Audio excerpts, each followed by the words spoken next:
Ô Caio, a manifestação de Deus no Velho Testamento é tão diferente da manifestação de Deus no Novo, parecem dois deuses assim. O que aconteceu, Caio, com Deus entre o Velho e o Novo Testamento? Combina. O que aconteceu com Deus? O que aconteceu com Deus naquele interregno ali, né? de Malaquias, né? De Malaquias a Mateus. Até Mateus. Deus deu 400 anos ali de alteração. De mudança na mente divina. Rapaz, é complicado esse troço. Sim, Deus parou para pensar. Deus parou em Malaquias, voltou em Mateus, falou agora é diferente, pegada. Mudou? Mudou em termos.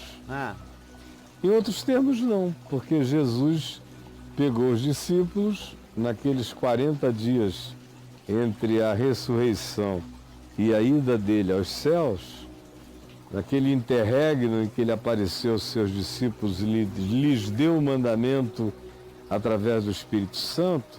Se diz que começando da lei de Moisés, ou seja, do Pentateuco, Gênesis, Êxodo, Levítico, Número, Deuteronômio, começando desses livros atribuídos a Moisés, mostrou-lhes o que a seu respeito constava em todas as Escrituras.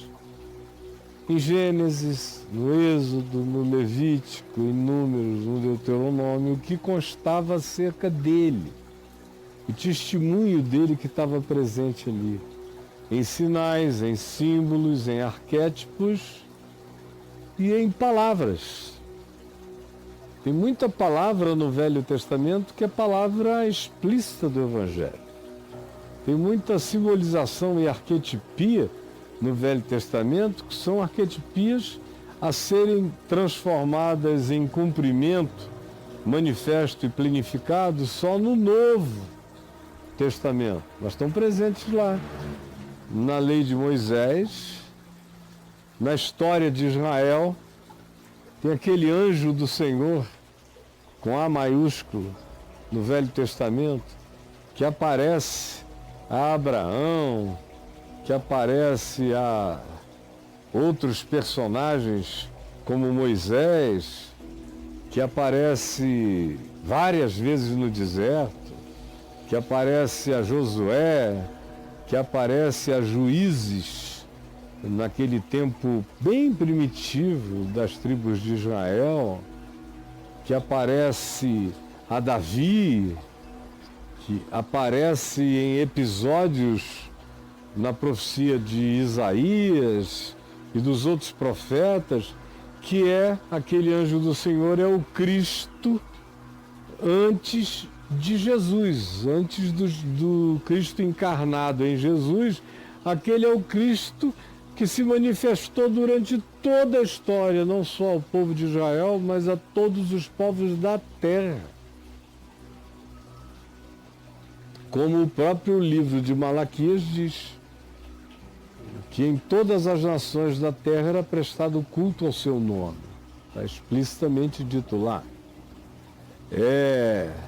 Aquele anjo do Senhor do Velho Testamento é o quarto homem da fornalha de Sadraque, Mesaque e Abdênego. É a mão que escreve na festa de Beltesazar, Mene, Mene, Tekel e Parzim. É presente em tudo. Agora, enquanto Deus é o mesmo e não muda, presente em tudo, Ele está presente em toda uma história de um povo em mutação. Então, a mudança de Deus é a mudança do povo. É isso. Porque a norma, o critério, o perfil de caráter do Deus do Velho Testamento não é diferente da manifestação de Deus no Novo. O que é diferente é como esse caráter de Deus se faz aplicar ao caráter do povo. Porque a gente está lidando, uma das primeiras manifestações de Cristo na página da Bíblia está em Gênesis 3, quando depois do episódio da árvore do conhecimento do bem e do mal, da escolha errada, da introdução daquele pecado essencial na natureza humana e nas deliberações posteriores, você, no entanto, vê que o homem tenta se esconder da sua culpa, se cobrindo de folhas de figueira, que são substituídas, diz lá, então o Senhor lhes fez vestimentas de pele de animal. Ou seja, alguém morreu para vestir os nus. Alguém morreu. Alguém morreu. Então, já desde a simbolização mais tênue, mais básica, de trocar folhas de figueira por pele de animal, não só era mais prático, mas implica numa consequência. Alguém morreu para cobrir o culpado. Alguém morreu para vestir a culpa humana. Isso é um símbolo e uma arquetipia presente, verificável antropologicamente em todas as culturas humanas.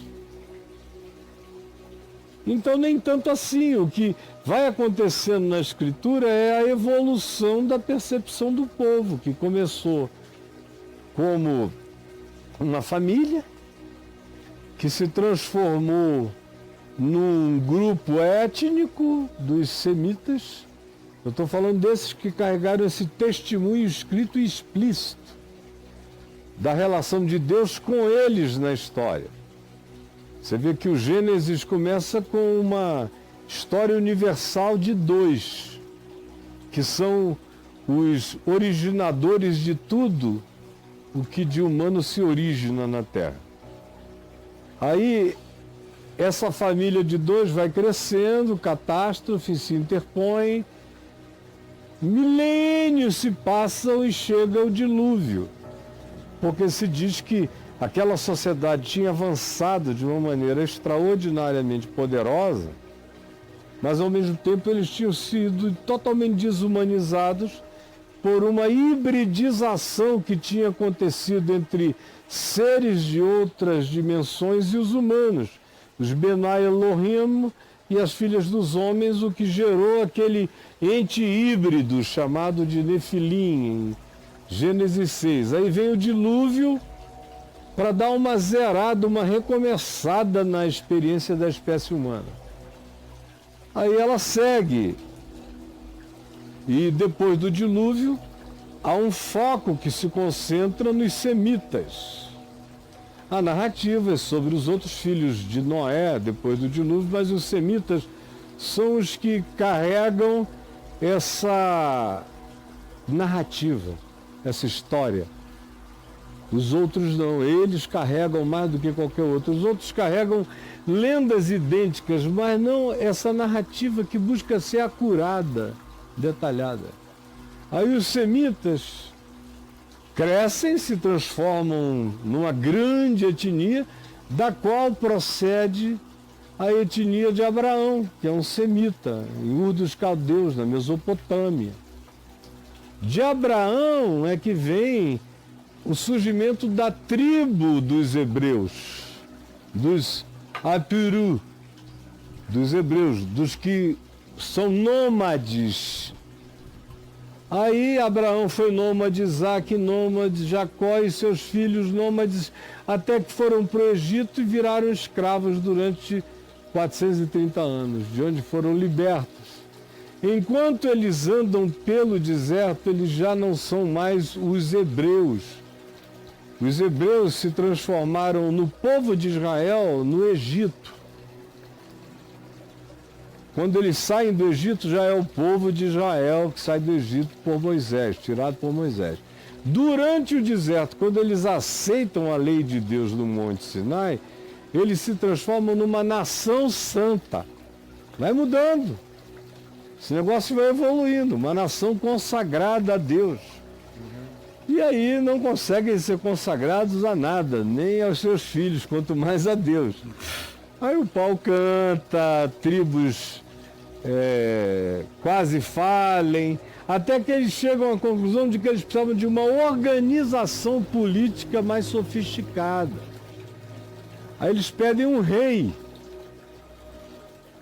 E a palavra de Deus a Samuel, eles não precisam de um rei, eles só vão ser explorados. Reis exploram. Mas eles queriam um rei como todos os outros povos tinham. Uma autoridade máxima, humana. Aí Samuel se zangou, Deus disse, let it be. Eles querem, deixa ser, não impeças. Veio Saul, deu do que deu, veio Davi, aí Davi virou uma figura arquetípica, uma espécie de rei Messias. Ele não era o Messias, mas seria dele que procederia a semente da realeza messiânica em Israel. A tribo do norte se inimiza das duas tribos do sul, ficam 10 para o norte e 2 para o sul, guerra, depois exílio para ambas as tribos divididas, as 10 tribos do norte se miscigenam, se perdem do ponto de vista cultural, nacional e étnico, ficam lembranças que ajudam a manter uma unidade, mas eles são desprezados pelas tribos que foram para o cativeiro em Babilônia e voltaram se sentindo intactas e, portanto, superiores aos outros. Aí só vai aumentando. A maior parte dos profetas profetizam para a infidelidade das tribos do rei do norte, para sua prostituição, mentira, idolatria, injustiça e iniquidade, e profetizam contra a apostasia de Jerusalém. Profetas do sul profetizam contra a apostasia de Jerusalém, profetas do norte profetizam contra a idolatria das tribos do norte. E elas prosseguem assim, cada vez mais divididas, separadas, as do norte vão sumindo, e Israel nunca mais tem autodeterminação como um dia parcamente teve. Nos dias de Davi e de Salomão, por um período curto de autodeterminação, o resto foi sem autodeterminação. Outros reinaram sobre eles, desde os egípcios, passando pelas opressões de luta com as pequenas tribos, do tempo de Josué, Juízes, até chegar a Saul, onde a guerra não cessou. Davi unificou o país, transferiu para Salomão, que expandiu, cresceu e fortaleceu, e quando morreu dividiu tudo e se espatifou essa nação de Israel do dia para a noite, do ponto de vista de ser uma nação inteira. Se espatifou, literalmente. Aí perdem a autodeterminação quando vão para o exílio e voltam de lá e nunca mais têm total autodeterminação. Elas logo depois já vêm dominadas por Alexandre o Grande, depois pelos generais de Alexandre, depois eles têm períodos de revolta que são abafados, até que chegam os romanos e dominam sobre eles para sempre. E no ano 70 da nossa era eles vão embora, nunca mais voltaram até 1948, isso é Israel. Então você, só olhando para essa historinha que começou no Gênesis e que eu narrei em 5 minutos aqui, você vê como você vem de um casal até se transformar a coisa toda numa nação, e essa nação se manteve nação não por causa de ter uma terra, mas por causa de ter uma história escrita e também de ter uma crença religiosa fundada na relação de Deus com essa história do povo de Israel, embora no dia de hoje a maior parte dos cidadãos de Israel sejam até ateus ou agnósticos, mas creem na história. Então, por que eu estou te respondendo a tua pergunta com essa viagenzinha? Porque por essa viagem a gente vê como Deus não mudou. O que tem é a evolução, a progressão da revelação de Deus conforme a pertinência da necessidade da evolução ou da vaidade do povo de Israel. que queria ser uma nação como qualquer outra nação da terra. Então o que você vê é a evolução do elemento mais primevo, em Gênesis 3, à perspectiva e ao desejo de ser uma nação sofisticada, como se alcança esse ápice em Salomão, como se o perde depois, mas a história manteve esse povo em progressão. Por exemplo, no cativeiro em Babilônia, eles não tinham mais templo, que tinha sido destruído em Jerusalém. Então surge o quê? A sinagoga e o rabino. Eles não têm mais sacerdote, porque sacrifício só no templo, e o templo foi destruído. Logo, não há sacrifício. Portanto, o que é que eles desenvolvem? Professores, rabinos, mestres, instrutores da Escritura. À medida que esses caras começam a pensar, essa religião dos judeus começa a se sofisticar em alguns aspectos. De um lado, ela se torna mais humana. Eles lutaram contra o processo de helenização no tempo de Alexandre e dos generais de Alexandre, mas não deu para suportarem não serem influenciados pelos gregos, como não deu não ser influenciados antes pelos egípcios, não deu não ser influenciado pelos babilônios e os persas e os caldeus, os medos e os persas. Não deu para não ser influenciado quando eles foram dispersos pela Europa por todos os povos europeus. Não deu para eles não serem influenciados pelos cristãos. Eles acabaram hoje, tem muita interpretação do Velho Testamento feita pelos judeus com base nas interpretações de cristãos. Não as do Messias, mas de outros textos.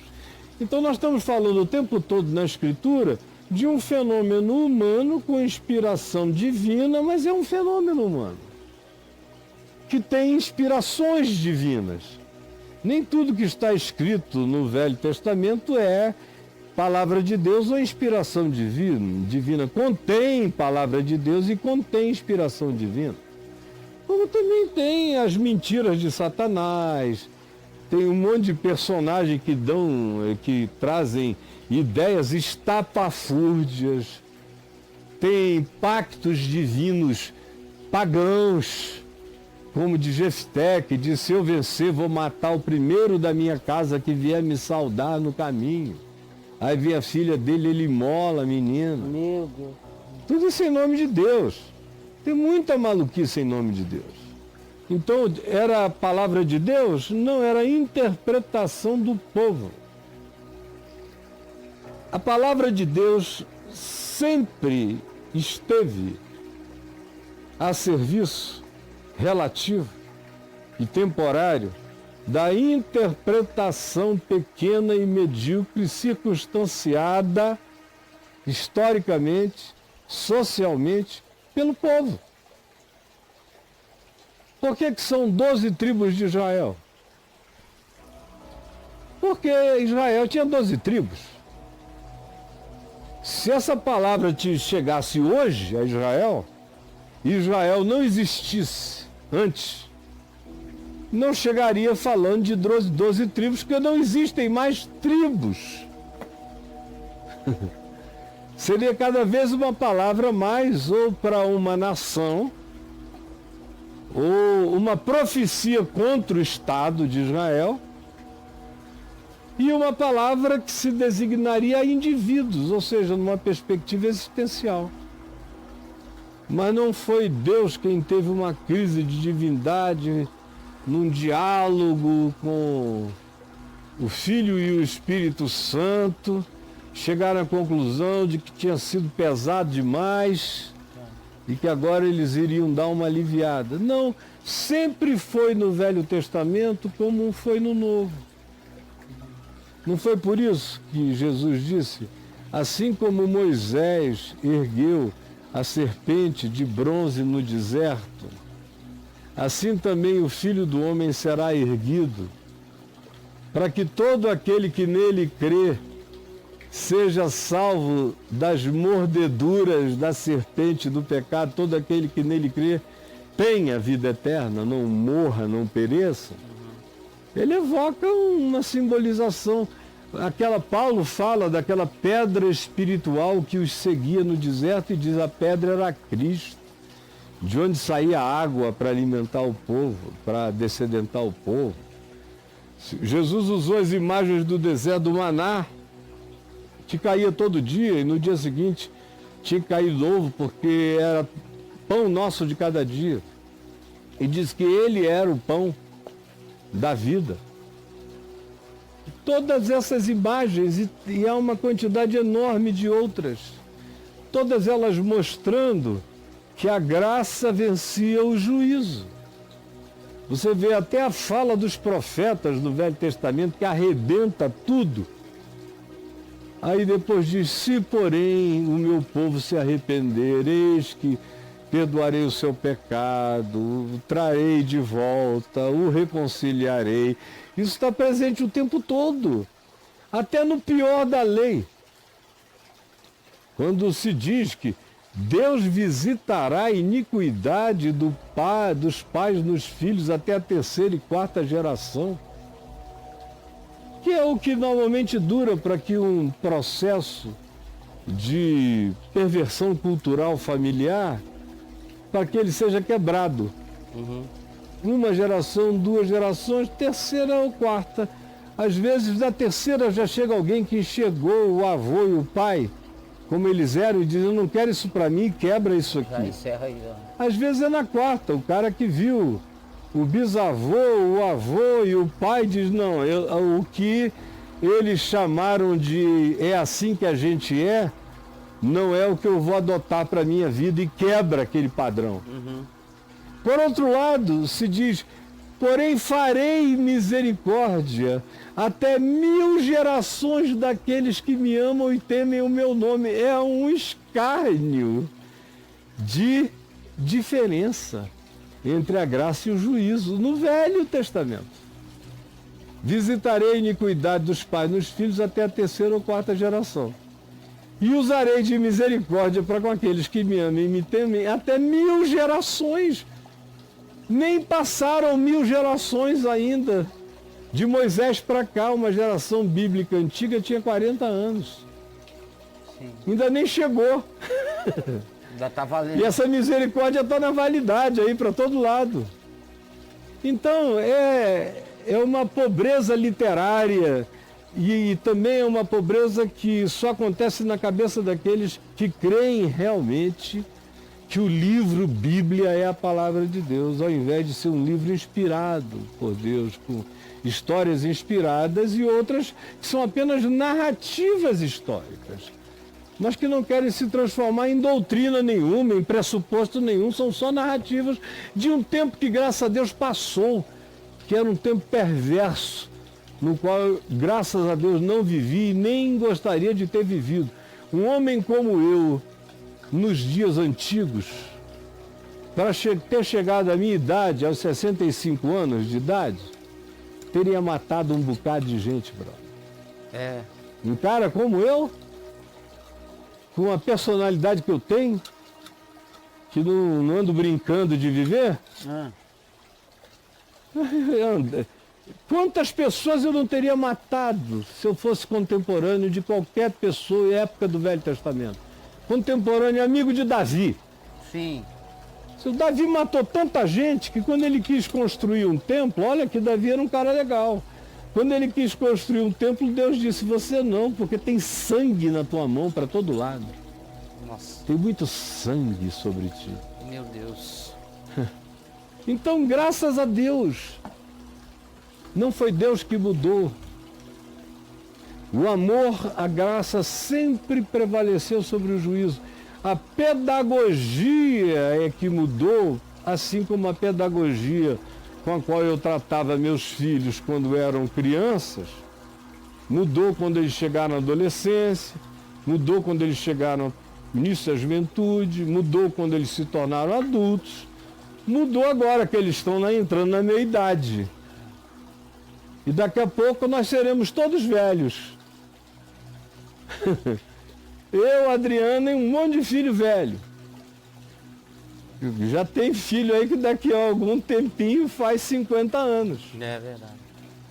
no passado já eram idosos.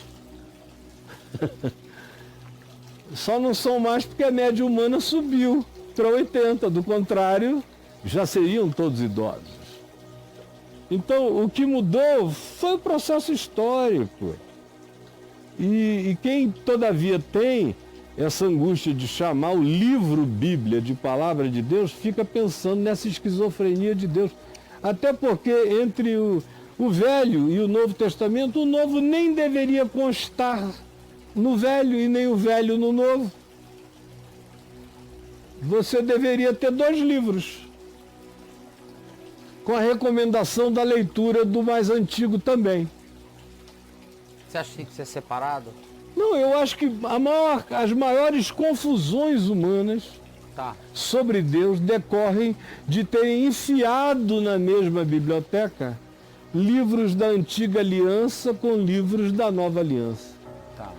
E como não tem ninguém ensinando, ou quase ninguém, são muito poucos, o que sobra para o povo que lê aquilo é, meu Deus, que Deus é esse? O cara é doidinho, é bipolar. Porque quando você crê que a Bíblia é um livro único, unitário, integral e absolutamente coerente em todos os aspectos, você fica louco. A pergunta é, o que é que deu em Deus? O que é que aqueles 400 anos de intervalo mudaram? Deus foi passear na Grécia, conversou com os filósofos e com o panteão grego, e voltou assim mais misericordioso com a calamidade pessoal dos humanos? Sim. O que aconteceu com Deus? Jesus evangelizou o Pai? Não. É o mesmo Deus e Pai. Jesus diz é o mesmo. É assim desde o princípio. Vocês aqui não entenderam o espírito dessa graça e ficaram presos nas descrições narrativas do Velho Testamento como se fossem revelações de Deus. Então Moisés mandou matar fulano, já o Senhor Deus manda matar. Aleluia. Aí vem Jesus e diz, não mate ninguém, ore pelos inimigos, dê a outra face, dê a túnica, vá adiante, não vença o mal com o mal, vingança não. Aí o cara, o que aconteceu com Deus? De Moisés, então? Não aconteceu com Deus, aconteceu com a maturação humana. O Evangelho precisava ter chegado naquele tempo que Paulo chama de plenitude dos tempos. Porque aqueles dias não foram quaisquer dias. Não foram como dias do Egito Antigo, nem dias como o da Babilônia ou da Assíria, de Senaqueribe e de outros. Não. É inegável que a contribuição dos gregos à Terra é quase incomparável do ponto de vista humanístico. Sim. E foi dali que começa esse processo. No cativeiro em Babilônia, os judeus começaram a se humanizar à beça. Eles aprenderam ciências que eles não conheciam. E aí os gregos vencem os persas depois. Os babilônios, os medos e persas. E aí, ascendência cultural dos gregos. E os gregos não queriam vencer, eles queriam dominar a mente sempre. Era outra pegada. Era o processo de helenização. Israel foi atingido pelo processo de helenização. Israel melhorou do ponto de vista cultural. A tribo foi se transformando numa nação plural, multicultural, com todos esses experimentos. Convívio longo de 300 anos com os gregos, depois com os romanos, depois com o mundo inteiro. Não é à toa que eles se transformaram numa espécie de sinapse tecnológico-cultural da humanidade, os judeus. Um povo que não tem nada, nem uma gota de água boa para vender, para importar.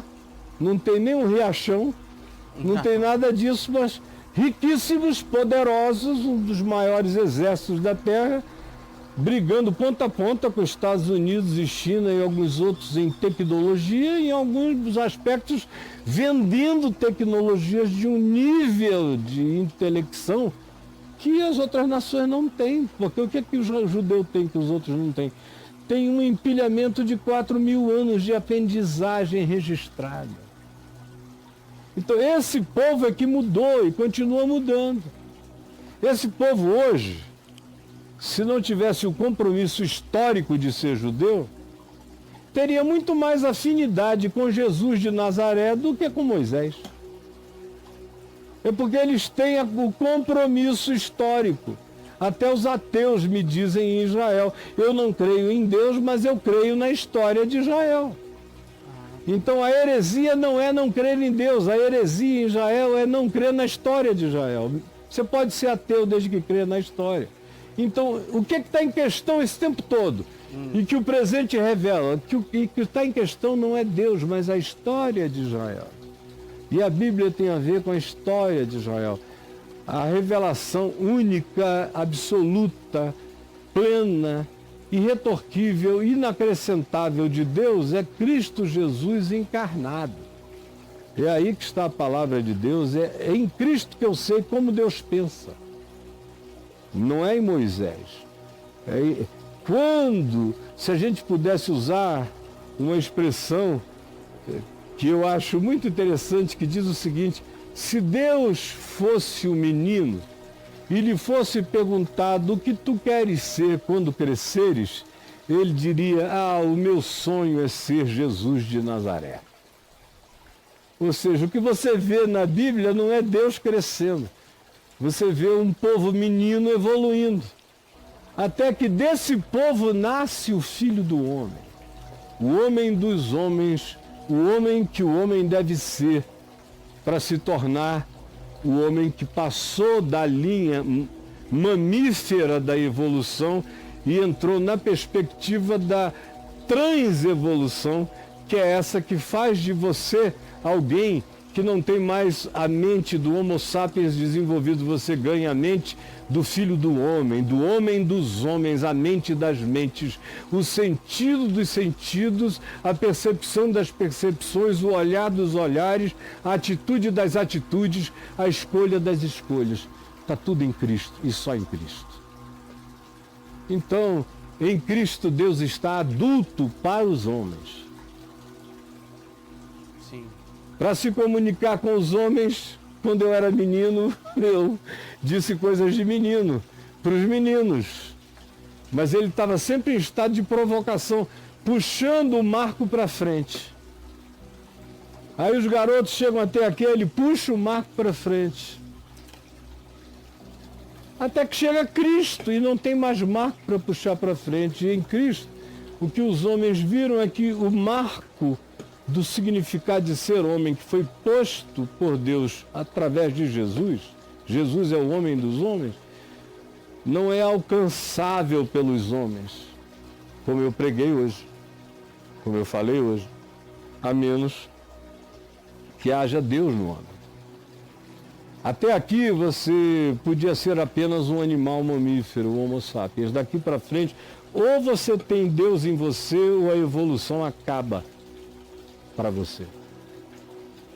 Acaba aqui. Você pode evoluir tecnologicamente. Chip, isso e aquilo, mas o humano não é isso. O humano não é memória, o humano não é força física, mecânica no braço, biônica. Não. O humano é domínio próprio. O humano é senhorio de si mesmo. O humano é a escolha da sabedoria. O humano é o poder de perdoar. O humano é amar. O humano é crer. O humano é tudo quanto em Jesus você possa ver. Por isso ele é o Filho do Homem, o homem dos homens.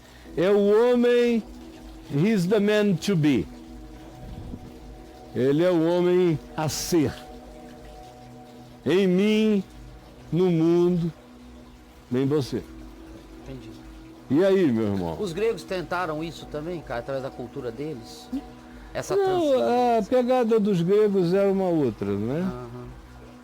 Embora Platão tivesse a convicção, e ele diz isso no Fédon,